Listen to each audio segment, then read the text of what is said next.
bonjour Internet et bon retour sur ma chaîne. Aujourd'hui, je vais vous parler et tester l'application que tout le monde connaît ou a entendu parler, Kalimoto.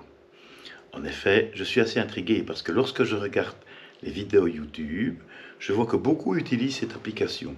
Je m'y suis intéressé d'un petit peu plus près et j'ai préparé un petit circuit sur des routes que je connais, d'autres que je connais moins bien, pour voir comment ce qui m'oriente. Et j'ai même été pousser le vice jusqu'à faire exprès un détour, enfin de ne pas suivre la trace, pour voir un petit peu comment réagit Kalimoto dans ces cas-là. Allez, on se met en route? À tout de suite.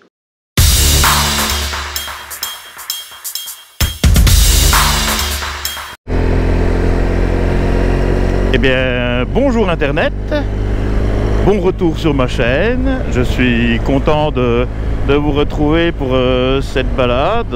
Comme vous pouvez le constater, le temps est magnifique et on va bien profiter de la route. J'en ai plus que besoin, vous en doutez, ça faisait un petit temps. Et donc là, on va partir du côté de Bastogne, Oufalys-la-Roche. Et vous pouvez le voir aujourd'hui, je teste un peu plus en profondeur Kalimoto. On n'en dit que du bien, je commence à vraiment bien aimer cette application et là je vais la pousser dans ce retranchement tout en sachant que bien sûr je vais prendre des routes que je connais mais aussi des routes inconnues pour voir comment ce qui réagit en fonction. Allez, vous m'accompagnez? On roule.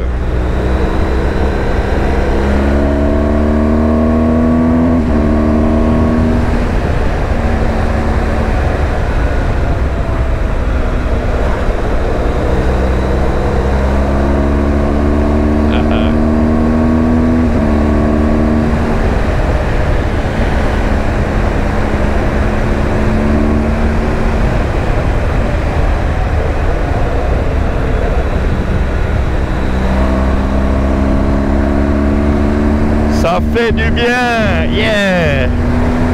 S'il y a très bien des radars, comme vous avez pu le voir, bien à l'avance, et ça c'est pas mal. On va voir, il nous dit la zone à risque est là, et le radar est là. Voilà. Voilà. Je viens de forcer une erreur, j'ai pas pris l'itinéraire prévu, et je suis curieux de voir ce qui va me donner comme correction, en sachant que plus loin je retombe sur l'itinéraire normalement programmé. On va faire le test.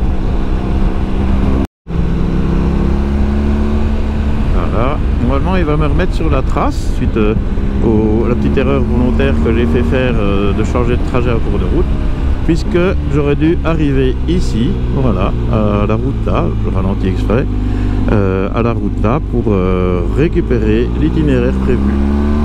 Nickel. Salut l'ami.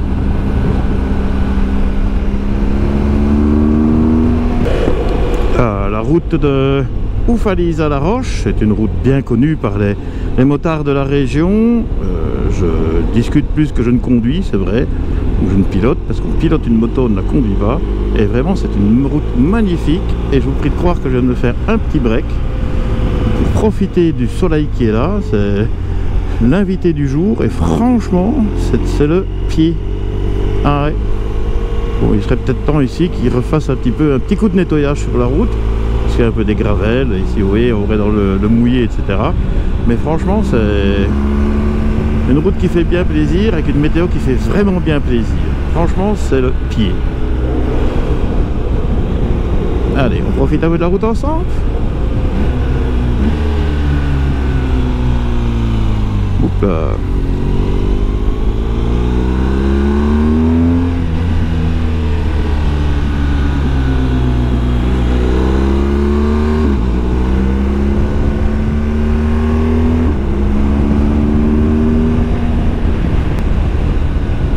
Allez, un peu de boue. Une bestiole qui traverse, on va l'éviter. Voilà. Des travaux, bien sûr, hein. La route a souffert énormément de l'hiver.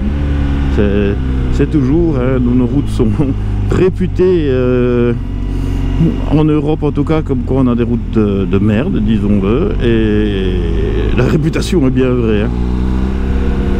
Voilà, c'est limité, 50 km/h, respectons les limitations. Profitons du paysage au passage. Ah, ils refont un petit pont. Au mieux de refaire la route.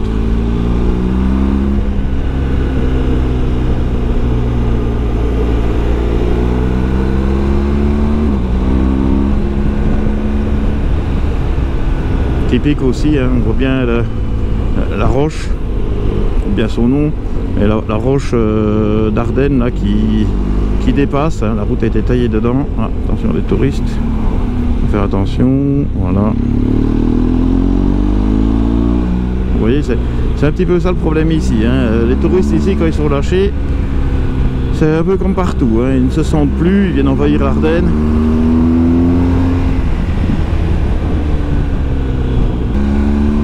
Ça aussi c'est un fléau, hein, les vélos, et surtout sur cette route-ci qui est certainement pas bonne pour leurs boyaux tout fin. Mais bon, ils continuent à y venir et puis après ils s'étonnent que ils se font renverser ou autres mésaventures. Mais bon, c'est comme ça. Un point qui est bien important aussi, lorsque je regarde sur l'application Qualimoto, c'est qu'il affiche la vitesse, ce que ne fait pas par exemple l'application BMW Motorrad, et ça c'est vraiment génial, parce que bon, je suis habitué de regarder mon compteur, hein, depuis le temps que j'ai le Relay, mais je regarde maintenant aussi avec ça, c'est bien agréable, on a un affichage, je vais pas dire tête haute, mais plus haut du compteur, qui fait qu'on a vraiment les yeux et le regard sur la route, et ça c'est vraiment super, c'est mon avis. Moi j'aime bien. Allez.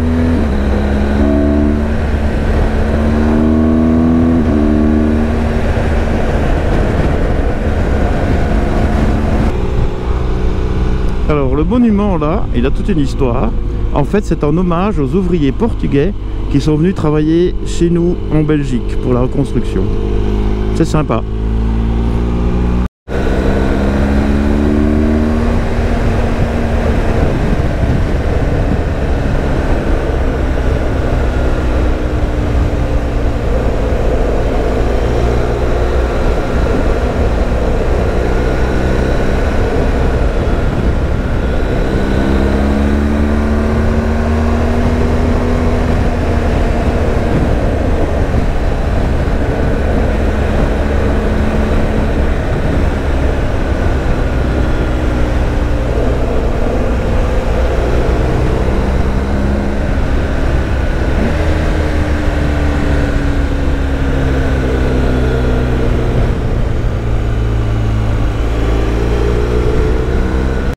Voilà, nous sommes de retour dans le garage. Alors, qu'est-ce que j'ai pensé de l'application Qualimoto? Eh bien franchement, c'est super. Non seulement elle m'a guidé là où je voulais aller, j'avais préparé la trace sur le site internet de Qualimoto, ça s'est transféré directement dans mon GSM, et à partir de là, j'ai suivi la trace. Les erreurs que j'ai faites volontairement pour le tromper, il s'est remis sur la trace aussi, il m'a bien orienté, il ne m'a pas perdu ni quoi que ce soit. Et en plus, un point que je trouve très bien par rapport à d'autres applications, c'est qu'il indique la vitesse à laquelle on roule. Je suis habitué de regarder mon compteur, hein. C'est vrai que ça fait maintenant bientôt 7 ans que je partage la route avec le Relay. Mais en tout cas, je suis très agréablement surpris. Je suis même enchanté de l'application Qualimoto. Je ne peux que vous suggérer de vous aussi la tester et faites un retour. En attendant, ride safe. À bientôt.